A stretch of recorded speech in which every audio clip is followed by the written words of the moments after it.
I'm calling this segment Good News Friday. The tariffs in Trump's plan to put pressure on China is working. Of course, the media is so all in for globalism that they report the good news as bad news. We have a new measure of how President Trump's tariffs have impacted the flow of Chinese goods coming into the United States. New figures show the volume plummeted last month, plummeted big time. Already we're seeing ships coming from China half empty, containers half empty. Well, that's just what the president needed to happen. It was short-term inconvenience for long-term change in our trade and manufacturing posture. Is the press really so dug in on hating Trump that they can't see any wisdom in this strategy?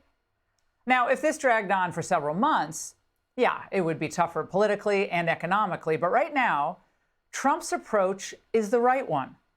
And from what I saw at the White House today, they are very bullish on where things are headed, especially with the team he has.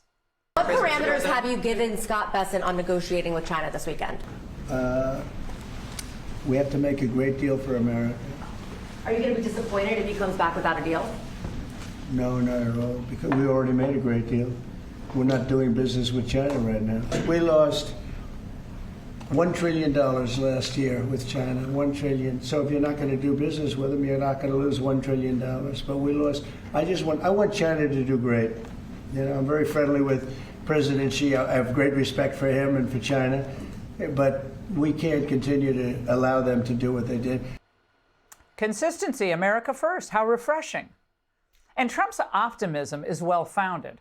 After all, isn't it better that the United States is starting these talks with China's back up against the wall economically? Remember, there is no substitution for the U.S. market. And thanks to Trump's bold moves with tariffs, we have the leverage no other president dared or cared to use. And Trump's exercise of leverage was also evident in the UK deal announced on Thursday that he alluded to in those comments. Now, imagine if we had a news media that was actually unbiased, let's say even 50% of the time covering these stories.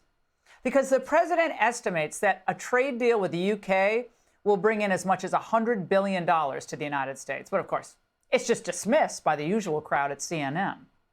This was low-hanging fruit. This was, I would say, actually something the Biden administration could have had in terms of a trade deal with the UK, and they just didn't want to for a variety of reasons. The UK has been eager for a deal, too.